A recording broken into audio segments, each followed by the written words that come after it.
नमस्कार, झारखंड समाचार में आप सबका का स्वागत है। आइए जानते हैं सुबह से लेकर शाम तक की तमाम बड़ी खबरों को। इससे पहले चैनल को सब्सक्राइब नहीं किया है तो प्लीज चैनल को सब्सक्राइब कर बेल आइकन को प्रेस कर दीजिए ताकि खबरों का अपडेट आपको मिलता रहे।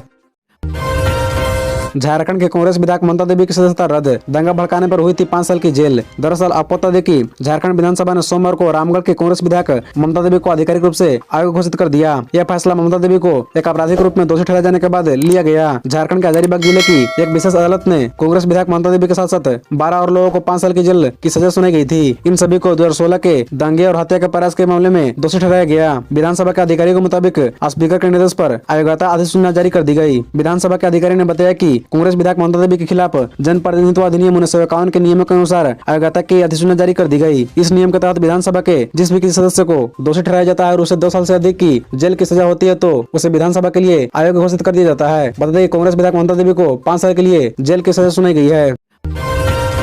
हेमंत सरकार के 3 साल, लाभुकों के खाते में डाले जाएंगे 1200 करोड़ रुपए, छात्र छात्राओं को मिलेगा बड़ा तोहफा। दरअसल आपको बता दें कि मुख्यमंत्री हेमंत सोरेन के नेतृत्व में राज्य में चल रही यूपीए गठबंधन की सरकार 29 दिसंबर को अपने 3 साल पूरा करने जा रही है। हालांकि इस मौके पर किसी बड़े समारोह का आयोजन नहीं किया जाएगा। प्रोजेक्ट भवन स्थित झारखंड मंत्रालय के नए सभागार में मुख्य समारोह का आयोजन किया जाएगा। इस मौके पर राज्य सरकार विभिन्न योजनाओं के लाभुकों के बीच 1200 करोड़ रुपए का वितरण करेगी। लाभुकों के खाते में डीबीटी के माध्यम से सहायता राशि पहुंचाई जाएगी। इस दिन प्री मैट्रिक छात्रवृत्ति योजना के तहत सरकारी स्कूलों में पढ़ रहे अनुसूचित जाति, पिछड़े व अल्पसंख्यक वर्ग के 25 लाख छात्र छात्राओं को छात्रवृत्ति की राशि उनके बैंक अकाउंट में डाली जाएगी। इसमें कक्षा 1 से लेकर 10वीं तक के विद्यार्थी शामिल होंगे। राज्य में 10 लाख किसान परिवारों को सूखा राहत की राशि भी सौंपी जाएगी। वहीं सावित्रीबाई फुले किशोरी समृद्धि योजना के तहत 5.60 लाख बच्चों को भी सहायता राशि प्रदान की जाएगी। लाभुकों के रजिस्ट्रेशन, वेरिफिकेशन समेत तकनीकी पहलुओं की तैयारी पूरी की जा चुकी है। मुख्य समारोह के दौरान मुख्यमंत्री बटन दबाकर लाभुकों के बैंक खाते में राशि हस्तांतरित करेंगे।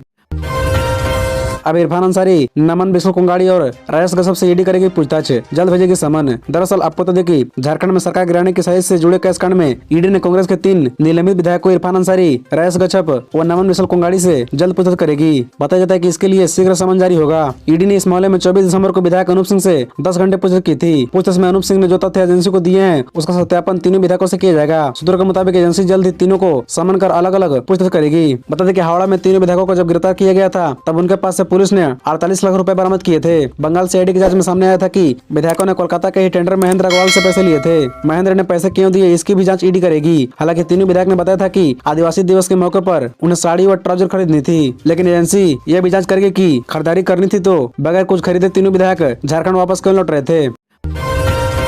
कोविड से निपटने के लिए हो पुख्ता तैयारी, इमरजेंसी में ना हो अफरा तफरी, सीएम हेमंत सोरेन का निर्देश। दरअसल आपको बता दें कि मुख्यमंत्री हेमंत सोरेन ने कोरोना के नए वेरिएंट BF.7 से निपटने के लिए हर स्तर पर तैयार रहने का निर्देश दिया है। उन्होंने राज्य में कोरोना संभावित खतरों को लेकर अधिकारियों को अलर्ट मोड पर रहने का हिदायत दी है। साथ ही कहा कि कोरोना से बचाव को लेकर समय रहते अस्पताल में बेड, दवा व अन्य जरूरी संसाधनों की उपलब्धता सुनिश्चित करने के पुख्ता इंतजाम कर लिए जाएं। मुख्यमंत्री सोमवार को कोरोना के संभावित खतरे को देखते हुए स्वास्थ्य विभाग के अधिकारियों के साथ तैयारी की समीक्षा कर रहे थे। उन्होंने कहा कि राज्य में कोरोना के मामले में बढ़ोतरी हो सकती है, ऐसे में चिकित्सा व्यवस्था की हर स्थिति पर पैनी नजर रहे। तैयारी ऐसे रहे कि आपात स्थिति में भी अफरा तफरी न मचे। समीक्षा बैठक के दौरान जानकारी दी गई है कि राज्य में फिलहाल कोरोना का एकमात्र मरीज है जो सामान्य लक्षण वाले इस मरीज को रिम्स में भर्ती किया गया है।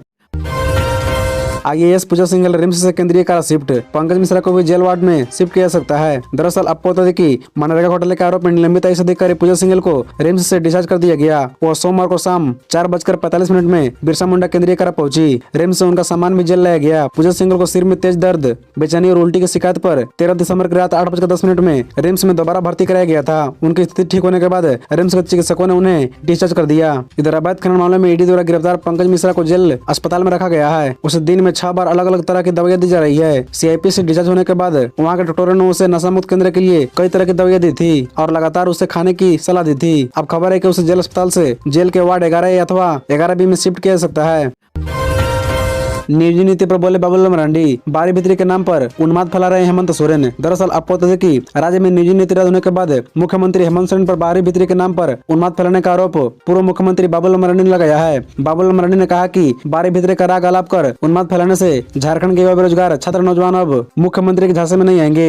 उन्होंने कहा कि 2 दिन बाद वर्तमान शासन का 3 साल पूरा हो रहा है और मुख्यमंत्री ने खुद स्वीकार किया है कि अब तक 357 युवाओं को ही नौकरी दी है। किसने रोका आपको नौकरी देने से। बाबूलाल मरांडी ने कहा कि झारखंड के स्थानीय लोगों लोगों को नियम संगत नौकरी देने के लिए कानून बनाइए। कानूनी पचड़े में फंसाकर युवाओं को भटकाने वाली नीयत बदलिए, वरना युवाओं को आग लगेगी। बाबूलाल मरांडी ने यह भी कहा कि सारे काम छोड़कर आप नौकरी देना शुरू कीजिए। आपके इस कदम को सबसे पहले हम समर्थन करेंगे। बाबूलाल मरांडी ने कहा कि 3 वर्षों में प्रेम प्रकाश, पंकज मिश्रा, अमित अग्रवाल, पूजा सिंघल, दाऊ यादव जैसे 2020 स्पेशल खजानधारी लोगों को साथ मिलाकर बेशुमार दौलत जमा करने एवं सामाजिक सद्भाव बिगाड़ने वाले उन्मादी भाषण देने के सिवा आपने किया है। झारखंड पुलिस के जवानों को मिलेगी आधुनिक ट्रेनिंग, सिखाए जाएंगे एक खास गुर।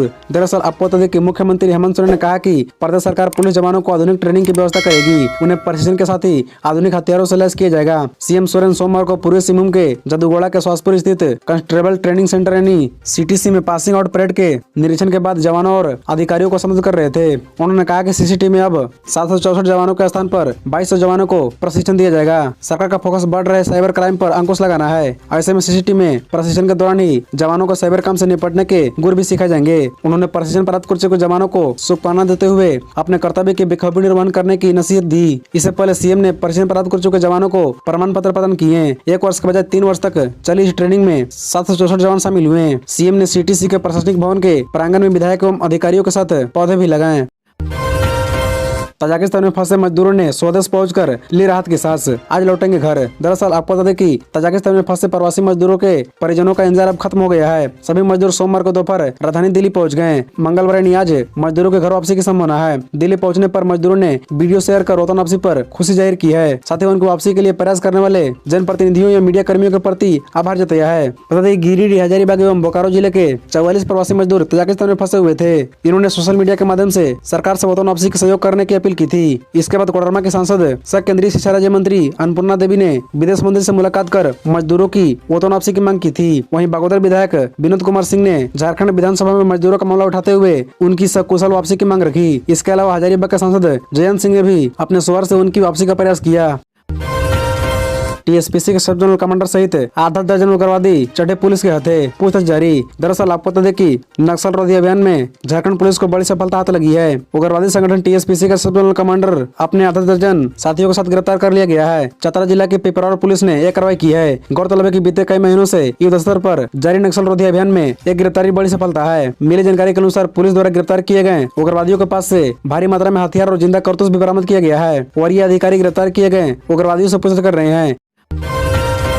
लोहरदगा गैंग रेप, सरकार पर भड़के बाबूलाल मरांडी, बोले थम नहीं रहा महिलाओं के खिलाफ अपराध। दरअसल आपको बता दें कि लोहरदगा में युवती के साथ दुष्कर्म की घटना को लेकर राज्य सरकार चौतरफा घिरी हुई है। विपक्ष ने फिर से राज्य की हेमंत सरकार को महिला सुरक्षा के मसले पर घेरा है। बीजेपी ने आरोप लगाया है कि सरकार महिला सुरक्षा के मोर्चे पर विफल साबित हुई है। बीजेपी विधायक दल के नेता बाबूलाल मरांडी ने मुख्यमंत्री हेमंत सोरेन पर निशाना साधते हुए कहा है कि महिलाओं के खिलाफ अपराध नहीं थम रहा, लेकिन प्रदेश के मुखिया बयानबाजी में व्यस्त हैं। उन्होंने कहा कि राज्य में कानून का खौफ खत्म हो गया है। बाबूलाल मरांडी ने कहा कि लोहरदगा में एक युवती के साथ सामूहिक बलात्कार की विभत्स घटना हुई। झारखंड में महिलाओं के खिलाफ अपराध थमने का नाम नहीं ले रहा है। उन्होंने कहा कि लगता है कि अपराधियों के मन में कानून का खौफ खत्म सा हो गया है। बाबूलाल मरांडी ने कहा कि अपराधी बेलगाम घूम रहे हैं। उन्होंने सीएम पर बयानबाजी करने का आरोप लगाया। बता दें कि हालिया शीतकालीन सत्र में भी विपक्ष ने सरकार पर महिला सुरक्षा को लेकर खूब निशाना साधा था।